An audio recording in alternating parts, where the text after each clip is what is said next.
صلوا علی الحبیب صلی اللہ علی محمد صلی اللہ علیہ وسلم۔ عبداللفاظ نعمتی مراد آبادی رضی اللہ تعالی عنہ آیت کریمہ 18 کے تحت لکھتے ہیں سورہ فتح کی کہ یہ حدیبیہ میں ہوا، چونکہ ان بیعت کرنے والوں کو رضا الہی کی بشارت دی گئی، اس لیے اس بیعت کو بیعت رضوان کہتے ہیں۔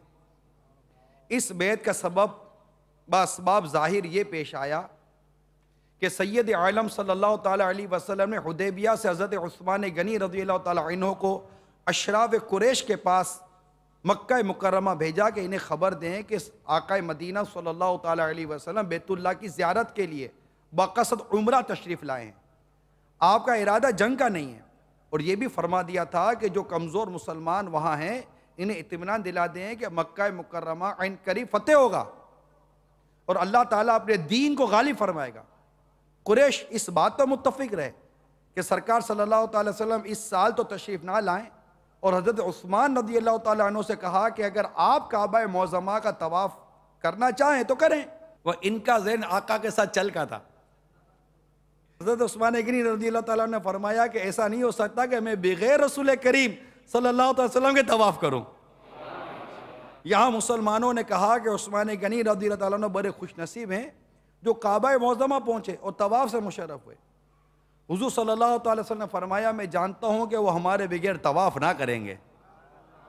یاد اس اعتماد پر ہماری جانیں قربان، اس اعتماد پر ہماری جانیں قربان، کہ جو اعتماد آقا صلی اللہ علیہ وسلم کو اپنے اس صحابی عثمان غنی رضی اللہ تعالیٰ عنہ پر تھا۔ حضرت عثمان غنی رضی اللہ تعالیٰ عنہ نے مکہ مکرمہ کے ضعیف مسلمانوں کو حسب حکم فتح کی بشارت بھی پہنچائی۔ پھر قریش نے حضرت عثمان غنی رضی اللہ تعالیٰ عنہ کو روک لیا۔ یہاں یہ خبر مشہور ہو گئی کہ حضرت عثمان غنی رضی اللہ تعالیٰ عنہ شہید کر دیے گئے۔ اس پر مسلمانوں کو بہت جوش آیا اور رسول اکرم صلی اللہ علیہ وسلم نے صحابہ سے کفار کے مقابل یاد پر ثابت رہنے پر بیعت لی۔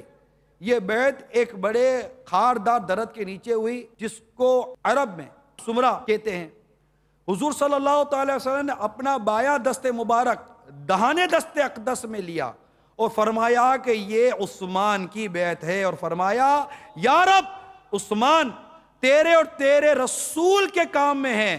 اس واقعے سے معلوم ہوتا ہے کہ سرکار صلی اللہ تعالی علیہ وسلم کو نور نبوت سے معلوم تھا کہ حضرت عثمان رضی اللہ عنہ شہید نہیں ہوئے، جبھی تو ان کی بیعت لی۔ یہ واقعہ اس سے حد تک میں نے یہاں بیان کے آگے بھی لکھتے ہیں کہ جبھی تو ان کی بیعت تھی، مشرکین اس بیعت کا حال سن کر خائف ہوئے اور انہوں نے حضرت عثمان غنی رضی اللہ عنہ کو بھیج دیا۔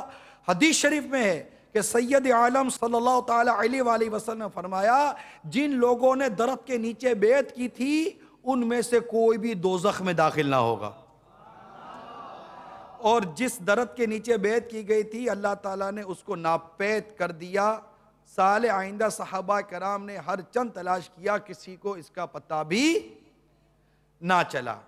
تو یہ نا بے شک اللہ راضی ہوا ایمان والوں سے جب وہ اس پیر کے نیچے تمہاری بیعت کرتے تھے، اور اس کے تحت جو خزان العرفان میں آیا پھر آگے بھی ہے، تو اللہ نے جانا جو ان کے دلوں میں، تو ان پر اطمینان اتارا اور انہیں جلد آنے والی فتح کا انعام دیا۔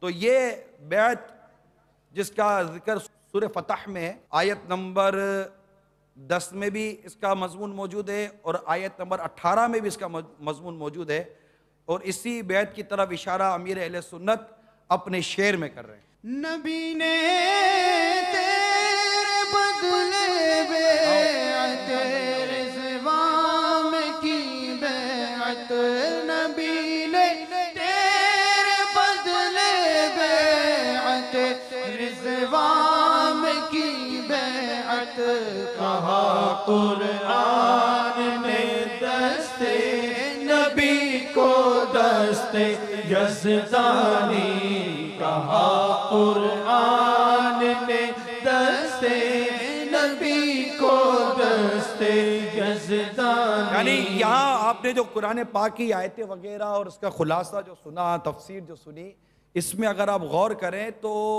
سرکار صلی اللہ علیہ وسلم کی اس طرح ارشاد ملتے ہیں کہ یہ ہاتھ میرا اور یہ ہاتھ عثمان کا، یہ ہاتھ میرا، یہ ہاتھ عثمان کا، اور سرکار صلی اللہ علیہ وسلم کے دست مبارک پر صحابہ کرام نے بیعت کی، تو اللہ تعالیٰ فرماتا ہے کہ یہ اس ہاتھ کو اللہ تعالیٰ نے اپنا ہاتھ ارشاد فرمایا.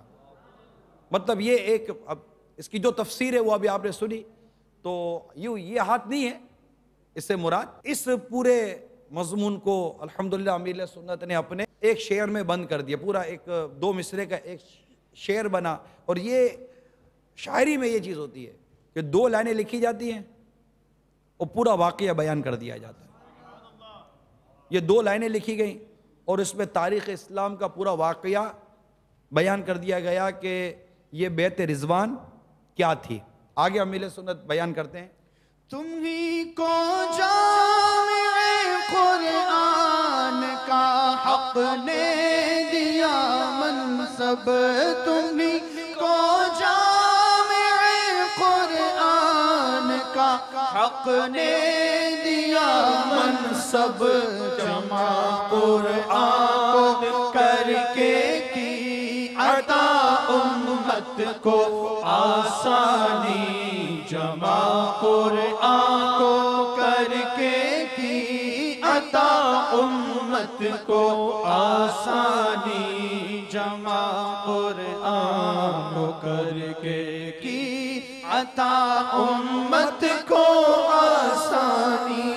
عطا ہو فیض عثمانی مولا، عطا ہو فیض عثمانی، عطا ہو فیض عثمانی، عطا ہو فیض عثمانی. خدا بھی اور نبی بھی، خود علی بھی اس سے ہے ناراض، خدا بھی اور نبی بھی، خود علی بھی اس سے ہے ناراض. عدو ان کا اٹھائے گا قیامت میں پریشانی، عدو ان کا اٹھائے گا قیامت میں پریشانی، عدو ان کا اٹھائے گا قیامت میں پریشانی. عداوت اور کینہ ان سے جو رکھتا ہے سینے میں، عداوت اور کینہ ان سے جو رکھتا ہے سینے میں، وہی بدبخت ہے ملعون ہے مردود شیطانی، وہی بدبخت ہے ملعون ہے مردود شیطانی، وہی بدبخت ہے ملعون ہے مردود شیطانی. ہم ان کی یاد کی دھومیں مچائیں گے قیامت انشاءاللہ. ہم ان کی یاد کی دھومیں مچائیں گے قیامت تک، پڑے ہو جائیں جل کر خاک سب اعدائے عثمانی، پڑے ہو جائیں جل کر خاک سب اعدائے عثمانی، پڑے ہو جائیں جل کر خاک سب اعدائے عثمانی. امام الاسقیاء کر دو عطا حصہ سخاوت کا، ہاں امام الاسقیاء کر دو عطا حصہ سخاوت کا. قناعت ہو عنایت دین دولت کی فراوانی، قناعت ہو عنایت دین دولت کی فراوانی. یہاں پر امیر علیہ سنت کی مدنی سوچ آ گئی. اللہ تجھے عثمان غنی کا خزانہ دے ہمارے کرتے ہیں نا کہ آپ نے سخاوت کی التجا کی ہے کہ مجھے اپنی سخاوت سے حصہ دو، مگر اس میں مال و دولت نہیں مانگا، نہ دولت دے نہ دولت کی فراوانی. یعنی عثمان غنی رضی اللہ تعالیٰ عنہ کی بارگاہ میں عرض کی جا رہی ہے اور وہاں دولت کی فراوانی نہیں مانگی جا رہی ہے. یہاں مطلب مال و دولت کا سوال نہیں کیا جا رہا، یہاں قناعت کا سوال کیا. اور حقیقت اگر بیان کی جائے، اگر بات کی جائے روح کی، تو اصل دولت قناعت ہے. اصل دولت قناعت ہے، جسے حرص سے نجات مل جائے، لالچ سے نجات مل جائے. حل مم مزید، حل مم مزید، اور مال چاہیے، اور مال چاہیے، اور مال چاہیے، اس سے خلاصی نصیب ہو جائے. بتائیے کہ اس سے بڑھ کر دولت کیا ہوگی؟ یعنی دولت مند بننا جیسے آدمی بے نیاز ہو جائے نا. مجھے تو کوئی ایسا دولت مند یاد نہیں ہے جو بے نیاز ہو، یعنی بالکل مستغنی ہو جائے. ہر بڑے سے بڑا دولت مند بھی کہیں نہ کہیں کسی نہ کسی کی مطلب کہ احتیاج میں اور حرص میں، لالچ میں، یا آگے مزید مطالبے میں لگے ہوئے، تقریباً کا یہی ایک حال دیکھا جاتا ہے. لیکن قناعت ایک ایسی دولت ہے کہ یہ جسے نصیب ہو جائے وہ دوسروں سے بے نیاز ہو جاتا ہے. مطلب اس سے ایک ایسی دولت مل گئی کہ اب اس کو کسی کی دولت، کسی چیز کی طلب ہی نہیں رہتی. وہ کسی چیز کی اس طرح کی خواہش ہی نہیں کرتا جس کا مضمون چل رہا ہے. وہ تو بس اس پر بس کرتا ہے اللہ نے جو دیا خلاص، اللہ کی یہ رحمت، اللہ کی کرم نوازی میں دیا. رب نے اپنے سوا کسی کا محتاج نہیں رکھا، جو چاہیے مل جاتا ہے. آج ہمیں الحمدللہ اگر ہم اپنے حالات پر غور کریں تو ہمیں کیا کمی ہے؟ ہم تو لالچ اور حرص کی وجہ سے روتے ہیں.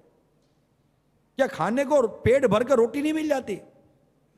کیا گھر میں 2 نوالے بچ نہیں جاتے؟ ایک وقت کا کھانا ختم ہو تو اگلے چند دنوں کا کھانا گھر میں نہیں رکھا ہوا. تقریباً جو بھی ہماری کیفیات ہیں اگر ہم اس پر غور کریں، کھانا ہمارے پاس موجود ہے، رہنے کے لیے چھت موجود ہے، پینے کے لیے پانی موجود ہے، چھوٹی موٹی ضرورتیں ہماری پوری ہو جائیں اس کے لیے مطلب ہمیں کسی حد تک کفایت ہم کرتے ہیں، پھر بھی روتے ہیں کیونکہ قناعت کی دولت نہیں ہے. یہ دولت اگر ہمارے پاس جو تھوڑی ہو یا زیادہ ہو، جو ہمارے پاس دولت ہے، چونکہ یہ وہ دولت ہے کہ ہم جس کے حریص ہیں، ہم لالچی ہیں. یہ زیادہ آتی ہے تو ہمیں خوشی ہوتی ہے، یہ کم ہو جاتی ہے تو ہم رنجیدہ ہو جاتے ہیں. ہمارا دل، دماغ، گردے، پھیپڑے سارے کے سارے اسی نوٹوں، جس کو نوٹ بولتے ہیں ہم، کاغذ کی، ان نوٹوں میں لگے ہوئے ہیں.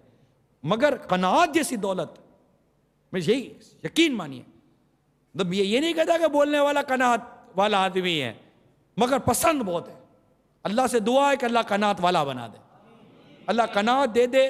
نہ مجھ کو آزما دنیا کا مال و زر عطا کر کے یا رسول اللہ، نہ مجھ کو آزما دنیا کا مال و زر عطا کر کے، عطا کر اپنا غم اور چشم گیریاں یا رسول اللہ. صلوا علی الحبیب صلی اللہ علی محمد صلی اللہ علیہ وسلم.